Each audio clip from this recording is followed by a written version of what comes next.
I am the real heir. As I watched the wary look in my biological parents' eyes, and the fake heir they were standing protectively behind, I immediately decided to find myself new parents. I went over to my uncle and aunt, who had no children, and said, I'd like to volunteer to be your child, if you're willing. To everyone's shock, my aunt hugged me tightly and said, good child, my sweet daughter, mommy's little treasure. Later, my birth mom tried to take me back. She looked at my new mom's belly with a mocking expression and said, sister-in-law, you can't have kids, so of course, you don't understand a mother's loving heart. But you can't just snatch someone else's child. I stood in front of my new mom and coldly said, Aunt, I am my mom's child. I then pointed to the girl crying in the corner, your daughter is over there. She's waiting for your loving heart. I am the real heir. I found out during math class when the teacher was talking about sets. The class teacher called me out with a look that was hard to describe. With just a few words, they explained my bizarre background and led me to a couple. Helen, this is your. But before they could finish, I jumped in with bright eyes, already learning to cut in. Mom and Dad, nice to meet you. Please take care of me. I put on the biggest smile, trying to make a good impression on my biological parents. The couple in front of me was elegant, dressed in a way that was modest but classy.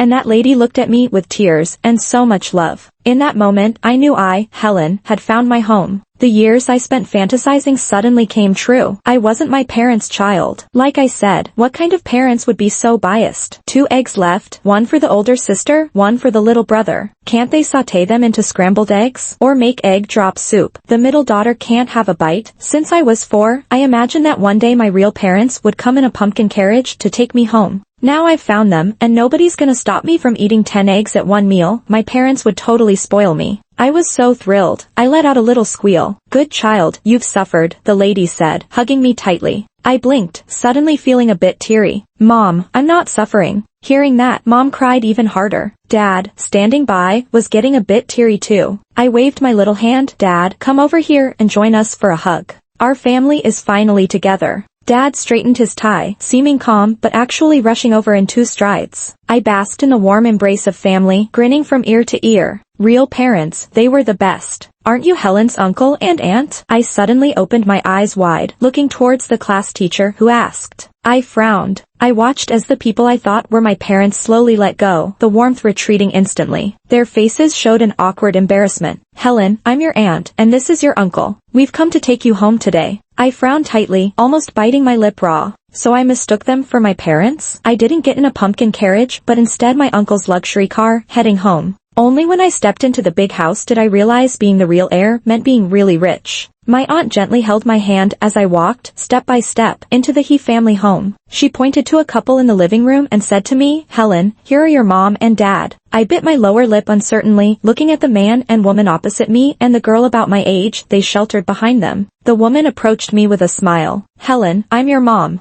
This is Dad and your sister Zoe. You two must get along well. She looked at me, expecting me to recognize them as my parents. I responded with a cold, The woman's brows furrowed. Helen, good kids should be polite. Do you notice your parents aren't happy? I looked at her calmly, just as I did at my adoptive mother when she reprimanded me. Theodore chimed in, the child just came back, let her rest and adjust. He walked over to my aunt, putting an arm around her shoulder and whispering a few words. I glanced up at him, a little unhappy. He wasn't my dad after all. My birth father started smoothing things over. Big brother has a point. The child just returned after so many years away. Just teach her well in the future. I watched them silently, feeling darkness encroach and swallow my hopes. Their reaction was just too flat. There weren't any welcome hugs, no tears of joy. It felt like I was just a guest, not the daughter they'd been missing for over a decade. When I first came in, they looked me up and down, scanning me with their eyes silently judging. Like, could she really be our daughter? They kept that other girl safe behind them, already cautious of me even though I'd done nothing. It was like they expected I'd harm her. Using years of experience, I instantly grasped my predicament. I understood why they hadn't come to get me themselves. They wanted to give me a warning, let me know I wasn't the only one here. Even if they took me back as their daughter, I had to behave and get along with my sister. They were claiming authority as parents, defending Zoe. I couldn't think of any other reason for their behavior that matched so closely with my adoptive parents. Especially their looks, they were identical. To them, I was an interloper in their family, likely to disrupt their harmony and periodically attack family members. Dream on if you think you can control me.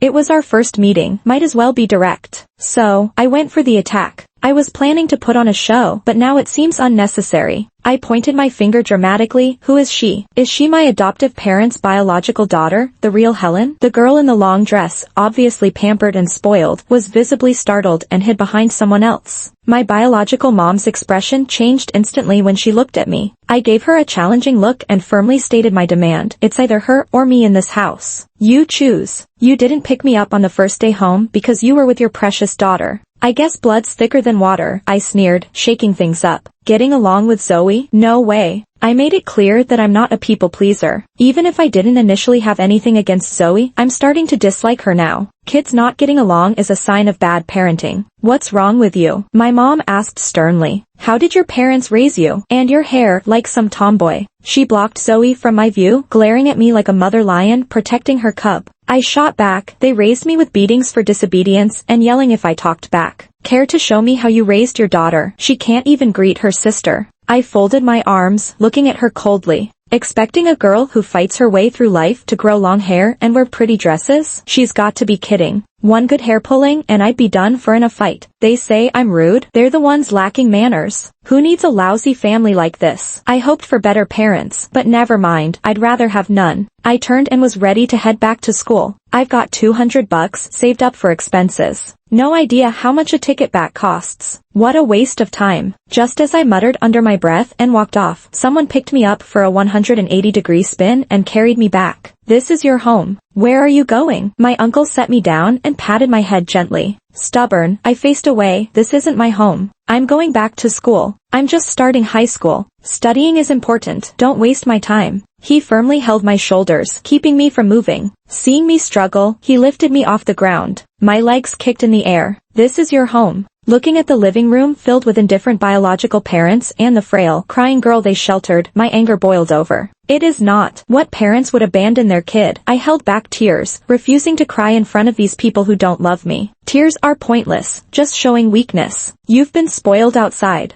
Without a change, life won't be easy, my so-called dad said, shaking his head like I was some troublemaker. They brought me back just to crush my hopes. I thought I'd have loving parents, cherished like a precious jewel. But they're no different, not liking me either. My adoptive parents didn't want me, and neither do my biological ones. Am I unworthy of loving parents? My mom bent over slightly in front of me. Helen, I'm not blaming you for today. I'm sorry, Mom. I shouldn't blame anyone, including Helen. We're both victims of a messed up fate. I understand your love for her and that you don't want to disrupt her life. She's innocent, just as you said. Since I chose not to acknowledge my biological parents, I hope to find peace in a new family. Gathering courage, I turned to my aunt, my mom now, and said, maybe I could be part of your family. Aunt seemed surprised, but her embrace was warm. She called me her precious dear, giving an indescribable sense of safety. There's no more hesitation. I'm excited for a new family life and a fresh start. Uncle, whom I call Dad, although initially caught off guard, embraced me warmly at Aunt's urging. These feelings are genuine, and it's the family love I've longed for. In this new family, my life will be different. I'll receive new education and training, reshaping myself. Helen, things will get better. I'll strive towards the future, one step at a time. For now, I'm just a high school freshman, focused on studying hard to be the perfect child parents want.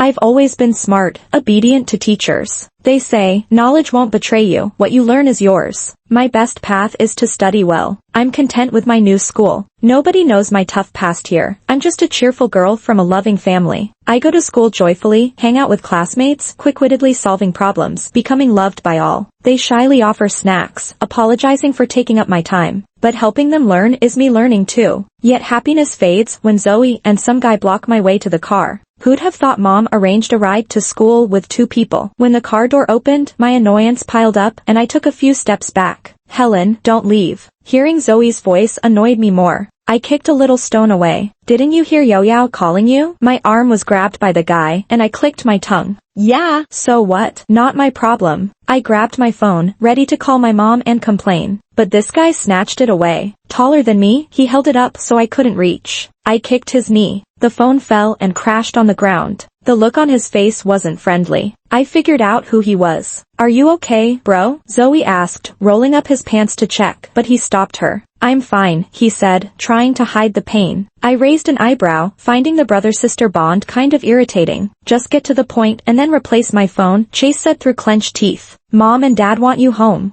What's up with you staying at uncle's all the time? I know you've had it rough all these years, but they've dealt with that family and paid them off. They won't bother you again. You can relax now. I barely held back the urge to kick him again. Relax, you say? Is it for my peace of mind or theirs, or maybe your sister's? I've been ignored and snubbed since I got back and they gave me nothing. And now they want me home? What a joke. Zoe's face turned red from my sarcasm. I didn't want any drama with her. I just wanted her to stay away from me. Seeing her ticked me off. Why does she get everything so good? I was jealous. She seemed to muster the courage. Helen, why didn't you go to that top school? Because you didn't want to see me. I glanced at her. Yeah, because of you. But here you are, bothering me all the same. Annoying. She seemed on the verge of tears. Chase looked at me with frustration, but he cared for his sister. Don't be so harsh. We don't owe you anything. And I went off. Oh, so I owe you? Get lost. Don't appear in front of me. You're annoying. Yet Zoe wouldn't back off. If I leave, will it make you feel better? Her eyes were red. She seemed serious. I'll tell Mom and Dad. I'll leave and go back. I didn't react, but Chase exploded. It's not your problem. Why would you leave? You can't handle going back there. You'd get bullied. Oh, so he knows what it's like back there. Guess he's not that dumb. Helen, say something. I crossed my arms, watching their little drama. Go act this out at home. Don't perform in front of me. I'm not buying it. Still, same deal. Where you are, I'm not. I'm not putting up with any crap. I don't want favoritism from parents. Zoe started crying, and Chase glared at me. I just saw it as his impotent rage. Watching Zoe cry annoyed me. I just wanted peace, not this endless complication. Things seemed better this way. If she had issues, work them out herself. Don't drag me in. I dropped my defenses and said seriously, listen up, I'm only saying this once. I'm not going back to that house. Why would I choose a place full of misery? I'm no masochist or pushover. I've got feelings too. They've loved a daughter they raised for years. They don't love me, their crude biological daughter. Likewise, I don't love them. I'm not a puppy you can win over with scraps. I'm starved for love, but I won't take whatever they throw my way. If they want to give love, it should be genuine. I won't settle for anything less. I looked at Zoe, my gaze steady and words sharp. We won't get along. I really dislike you. If you want to stay or go, that's your business, not mine. So don't drag these messes to me again. I really don't like you, nor do I want to see you. I hadn't forgotten about Chase either, so I threw a dismissive glance at him too. And by the way, remember I'm your cousin Helen. Next time, acknowledge me as such. Looking at this cowed sibling duo, I felt victorious. They were clueless. Even after I left, they kept grasping for me. Annoying. The first day I came home, they gave me suspicious looks. It was clear they'd never be my real parents. A second uncle and aunt at best. Everyone has those kind of superficial relatives, don't they? Zoe hesitated, tears streaming, and I got in the car, asking the driver to go. I didn't want to spend another second with them. Every second wasted my energy and life. But chasing away the young ones just brought the older ones in. What are they planning? Chasing a daughter who won't come back? Realizing I wouldn't return, did they panic? They didn't value what they had until it was gone. How funny. Judging second aunt's face, I saw through the facade. Love or lack of it is obvious. My mom's gaze, like looking at a treasure, full of pride. My daughter is so perfect, so amazing. I love her dearly. I want her happy every day. And yet second aunt's expression was scrutinizing and superior, using her status as my birth mom to assert control. Wasn't gonna work on me. I was raised through hardship, resilient, and stood up for myself. I've turned the family into a fearfully harmonious bunch, at least on the surface. I'm definitely not gonna bow my head and compromise just for some fake love from her.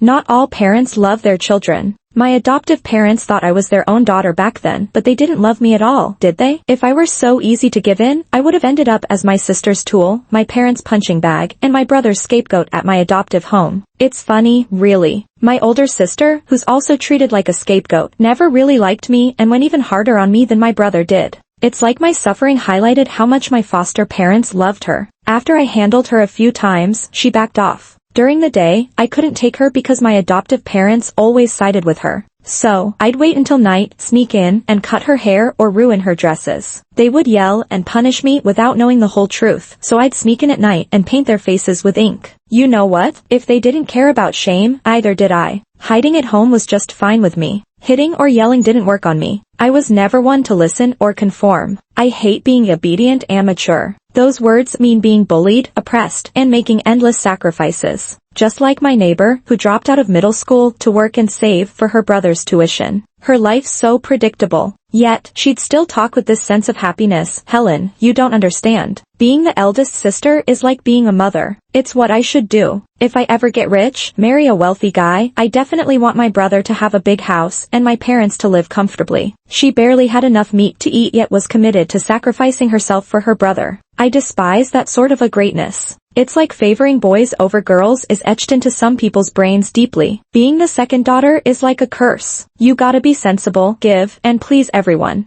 It's like selling off your flesh and blood until you're just bones, ending up with nothing. All you get is resentment and a barren life. During discussion time, I'm explaining a problem, surrounded by my little fans. To keep up with this, I quietly study late every night. Discipline keeps me composed. Helen, this question mentions the author's tone includes sarcasm, but I don't see it, someone asked. I quickly glanced at the question. Years of maneuvering through a tough life have made me kind of a pro in language arts. I'm all about emotions, and my writing's pretty flourishing. Reading and interpreting texts come easy. The class president tapped my desk. Helen, your mom's here. She's in the head teacher's office. It doesn't look good. You should go over. I was taken aback, couldn't think of anything I did at the new school that would need my parents called in. Didn't beat up any rumor spreaders or fight siblings. Truly a model student here. The class is united and positive. Every day, all I think about is study, and I barely want to leave school. So why is the teacher calling my mom? I quickly ran over. My mom's never been called over. Gotta be shocked. Seeing my aunt there, my heart just sank. I corrected quickly and turned to the teacher. Teacher, she's not my mom. She's my aunt. The teacher looked puzzled. Teacher, don't listen to her nonsense. I am her biological mother. I calmly corrected. She's the one who gave birth to me, but not the mother on my household registration. Officially, she's my aunt.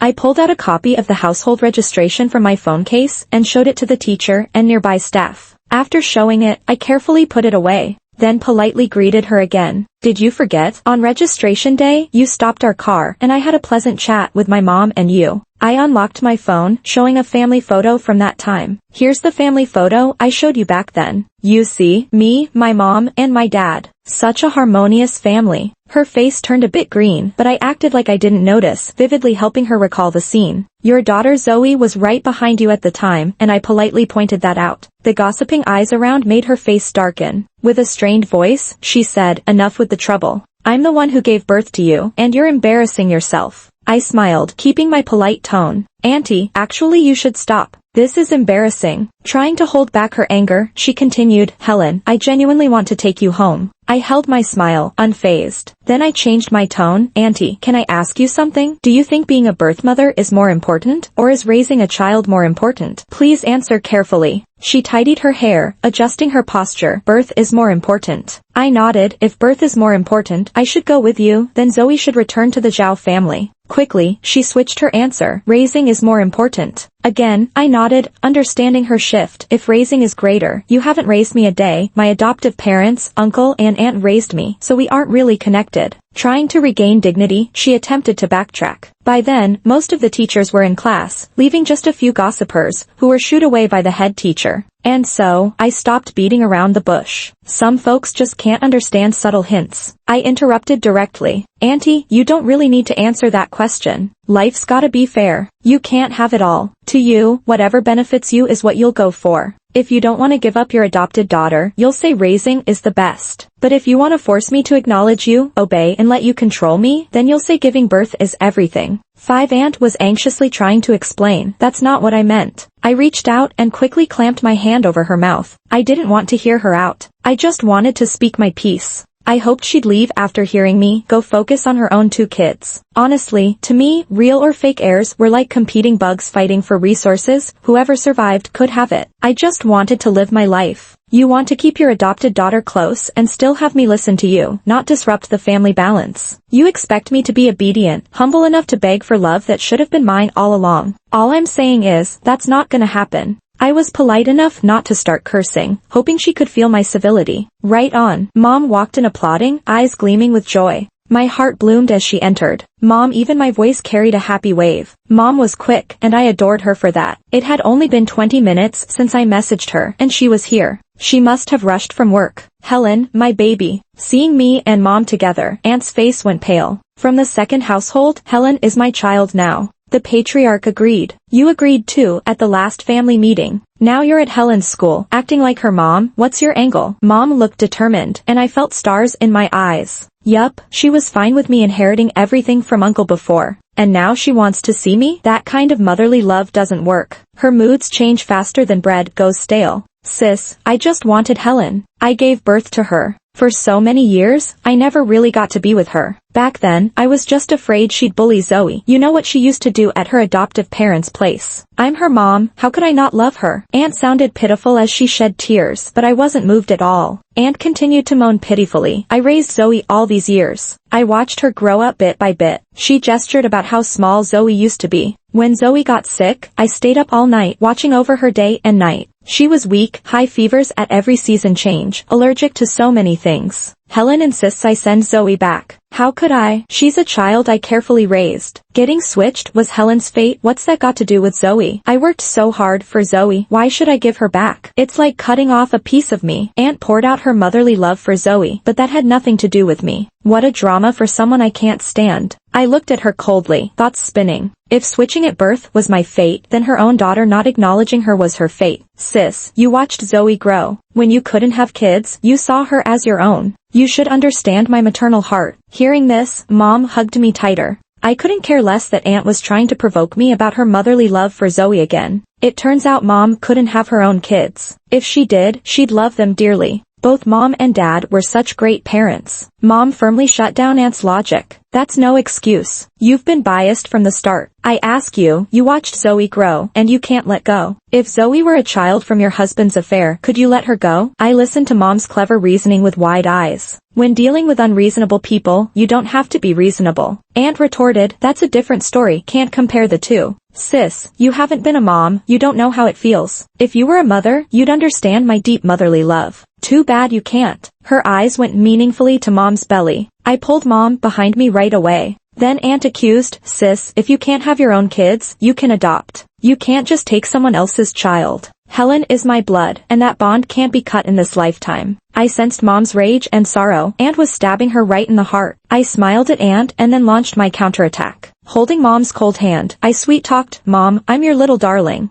Let's leave, don't bother with Aunt anymore. She's out of line when she can't win an argument. Holding Mom's hand, we turned to leave. I didn't know how to make Aunt feel what I felt, but seeing her own daughter call someone else mom must be horrible. Just like watching her dote on another daughter, treating me like an enemy. Mom's face softened and she gently caressed my cheek. Yeah, let's go. Your dad's back from his business trip today, and he booked that restaurant you like for dinner. As for Aunt, she was just an outsider. Just as we stepped out of the office, there was a thud. Startled, I turned to the noise. Aunt had fainted. Dinner plans were canned as the ambulance blared onto campus. Standing amidst the gathering crowd, I vaguely heard rumors saying I made my alleged birth mom faint in the office. There went my good reputation. We sat idly by Aunt's hospital bed with Mom. Zoe and Chase soon arrived, so I figured I could finally leave. Mom, let's go, Dad's already landed. I tugged at Mom's sleeve. Just as we were stepping out of the hospital room, Aunt's faint voice cried out, Helen. Sick ugh, I'm so frustrated, just missed it by a minute. If she had just woken up a minute later. Helen. It's like calling a soul back, she just wouldn't stop. Could you all leave? I want some time alone with Helen. We haven't really talked as mother and daughter.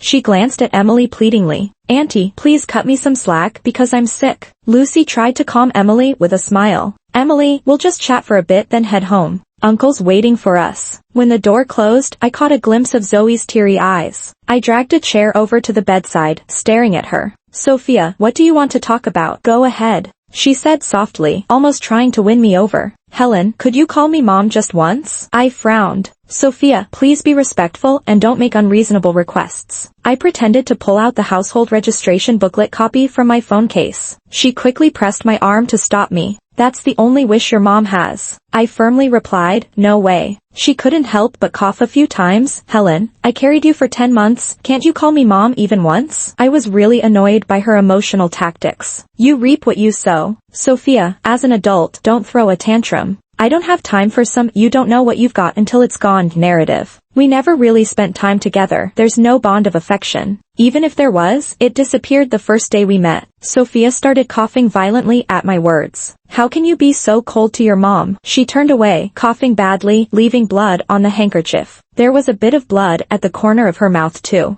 I'd never seen anything like this, and it scared me into shouting for my mom. Sophia smiled contently. Helen, you finally called me mom. Feeling lost, I dashed to the door, like a terrified groundhog, yelling, Mom. Emily was right there, and she hugged me. What's wrong? Don't be scared. Mom's here. I pointed frantically towards the room. Realizing something was wrong, Chase and Zoe rushed in. When I looked back, Zoe was already crying loudly, holding the blood-stained handkerchief. Sophia was sick, with stomach cancer, they said. Her only wish now was for the family to reunite, meaning to move me off Uncle and Emily's registration and onto hers. Helen, Mom came to pick you up from school. Sophia nudged Emily aside, trying to take my backpack. I watched her waiting eagerly for me at the school gate, holding back what I wanted to say. After all, she's a patient. But I'm in high school and don't need someone to carry my backpack. I also don't need her to suddenly act all loving now. She never loved me, so why pretend? Love or lack of it is obvious. I can tell. Is she happy using me to get at Emily? Instead of focusing on getting better, she's causing drama. I moved in front of Emily protectively and looked at Sophia warily. What do you want this time? You agreed before for me to be on Uncle and Emily's registration, and now you've changed your mind? I really want to ask, why? Just because she gave birth to me, she gets to dictate my life? If I were the one with stomach cancer, begging for her love, would she say she loves me? Would she fulfill all my wishes? Or just dismiss me as unreasonable? I won't hurt those who truly care for me, for someone who abandoned me. I pointed at Chase and Zoe by the car. Your kids are over there. I'm Emily's child. I didn't cause her illness, but my pain is tied to her. If she didn't want to care, why have a child at all? Why not just adopt? After all, blood ties are not crucial. 10 months of pregnancy isn't either. Interaction matters more. At first, she thought Zoe was me, but now, she's Zoe, and I'm Helen. Helen, don't be this way with your mom. Mom really regrets it. Would you forgive Mom? Sophia's eyes welled with tears, but I just couldn't feel her love. Maybe it was too shallow, or hidden under other motives. Like Uncle and Emily's property.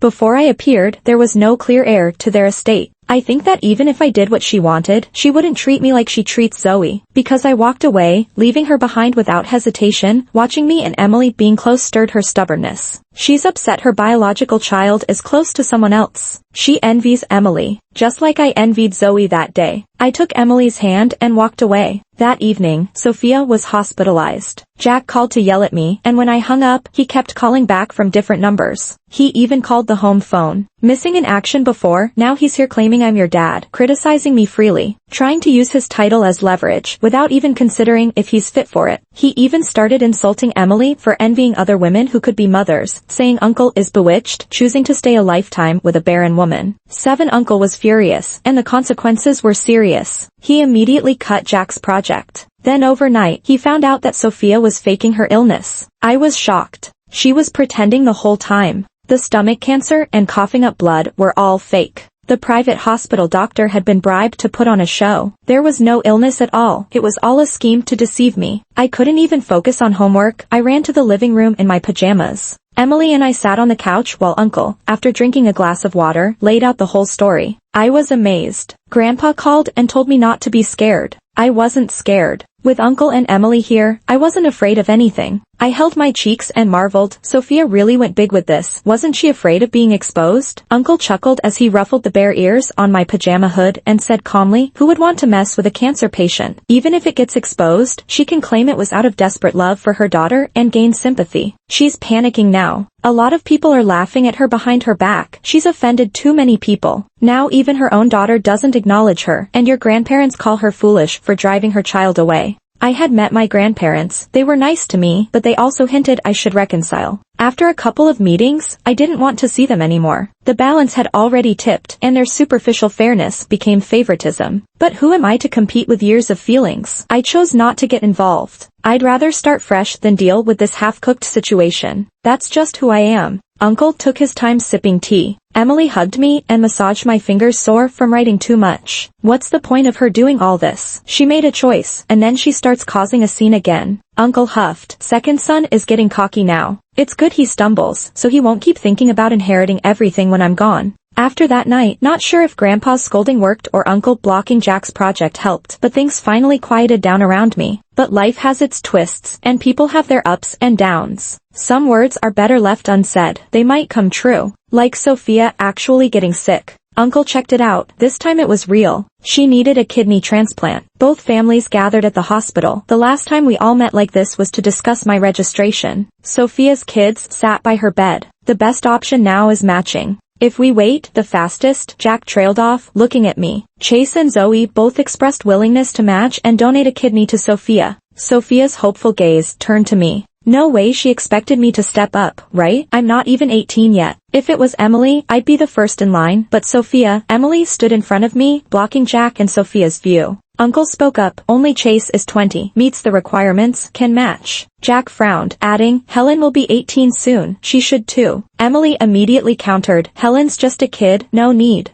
Jack protested, her own mom is sick and she won't lift a finger? What was the point of carrying her for 10 months then? Uncle also stepped in, Helen is my daughter, and I say no. So what if she's biological? She hasn't been raised a day by them. It's me and Emily who've cared for her. Now you want to take a kidney because she's biological? No way. An argument quickly broke out. Grandpa's cane knocked repeatedly. Useless. The kidney was just the tipping point. Resentment between the families ran deep. It started when Jack's family aimed to cut us off. By evening, the quarrel hadn't settled. During that time, Zoe volunteered, I want to match with Sophia, even though I'm not her biological daughter. In my heart, Sophia is my real mom. I'd do anything for her. Sophia hugged Zoe, touched Zoe, Sophia's good daughter. I watched their mother-daughter act with cold detachment. After thinking it through, I chose to get tested for a match. Uncle and Emily reacted fiercely, almost ready to pack me up and leave overnight. Dad scolded me, got water in your brain? Shake it, I can hear it sloshing around. Mom hugged me tightly.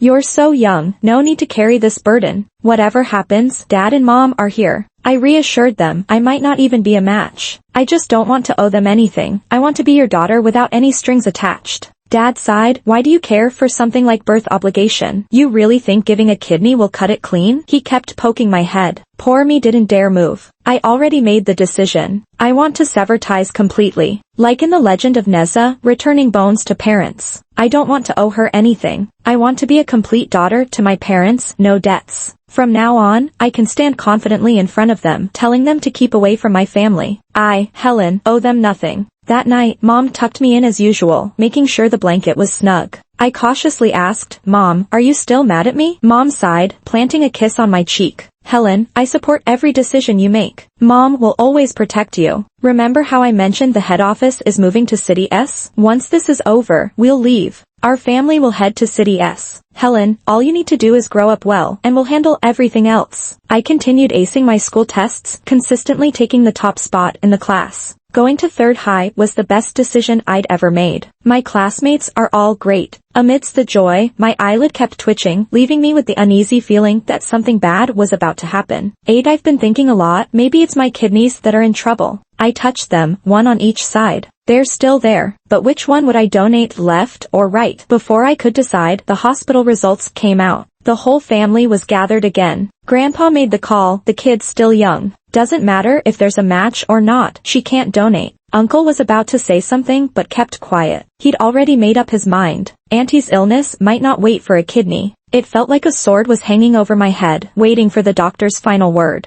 Chase, not a match. My uncle and aunt let out a quiet sigh of relief. Soon, the next report came in. Zoe, it's a match. Zoe smiled big, holding Auntie's hand tight. Mom, I can give you a kidney. Auntie's smile was faint, forcing a little happiness, patting Zoe's hand. The doctor slowly pulled out the last report. Dad and Mom stood behind me. My heart pounded like a drum, and I couldn't help but feel a bit scared. My aunt leaned in, eager to see the report. Helen. The doctor's words were like a hammer dropping, hitting everyone. Not a match. Under extreme tension, I glanced around the room, memorizing everyone's expression. Some were happy, some worried. Zoe secretly breathed a sigh of relief. A tiny smile flashed across her face. Nobody could challenge her now. With this kidney, no one could push her away anymore. Auntie quickly scanned through the report, and Uncle looked down at it too. Grandpa shook his head, his cane thudded on the ground. He looked at Dad meaningfully. Dad was calm, tapping my head playfully. Mom hugged me tight. I was sweating cold. When the doctor mentioned my name, I realized my true feelings. I didn't want to. Even if I was a match, I didn't want to donate. I don't want to give. Blood ties can't be changed, but why should I donate, and why did I think I had to? Luckily, I wasn't a match. Mom's voice trembled a bit as she brought up last time's plan again. Helen, how about we move to City S? It'll be just our family. I nodded, hugging Mom. Still shaken. A corner of my heart where cobwebs gathered suddenly cracked open. A beam of light shone through. The shackles I'd bound myself with slowly melted under the sunlight. Coming to terms, I'm Helen, and I owe them nothing.